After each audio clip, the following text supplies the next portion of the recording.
Actes des Apôtres, chapitre 3.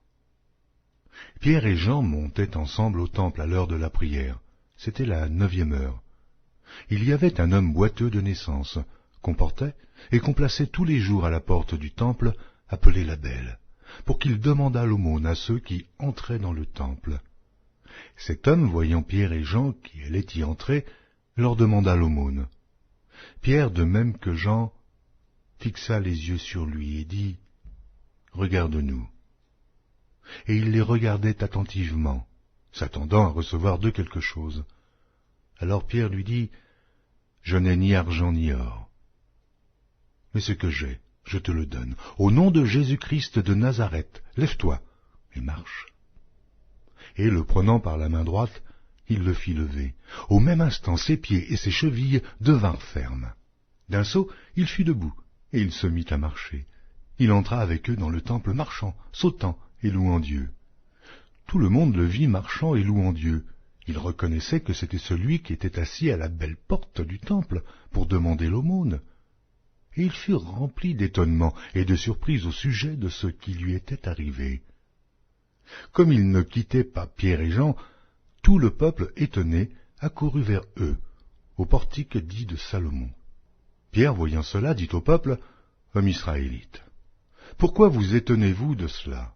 Pourquoi avez-vous les regards fixés sur nous, comme si c'était par notre propre puissance ou par notre piété que nous eussions fait marcher cet homme?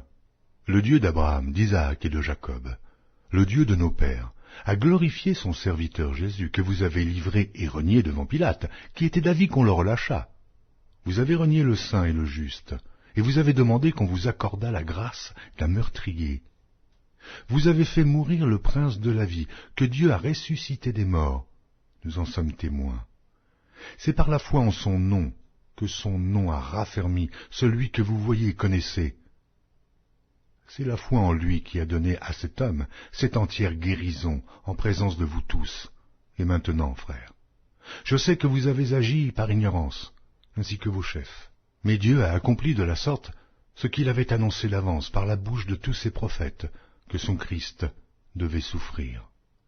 Repentez-vous donc, et convertissez-vous, pour que vos péchés soient effacés, afin que des temps de rafraîchissement viennent de la part du Seigneur, et qu'il envoie celui qui vous a été destiné, Jésus-Christ, que le ciel doit recevoir jusqu'au temps du rétablissement de toutes choses, dont Dieu a parlé anciennement, par la bouche de ses saints prophètes. Moïse a dit, « Le Seigneur votre Dieu vous suscitera d'entre vos frères un prophète, comme moi.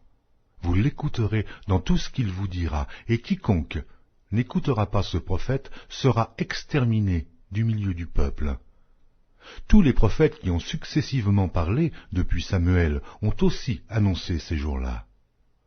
Vous êtes les fils des prophètes et de l'alliance que Dieu a traitée avec nos pères, en disant à Abraham, « Toutes les familles de la terre seront bénies en ta postérité. » C'est à vous, premièrement, que Dieu, ayant suscité son serviteur, l'a envoyé pour vous bénir, en détournant chacun de vous de ses iniquités.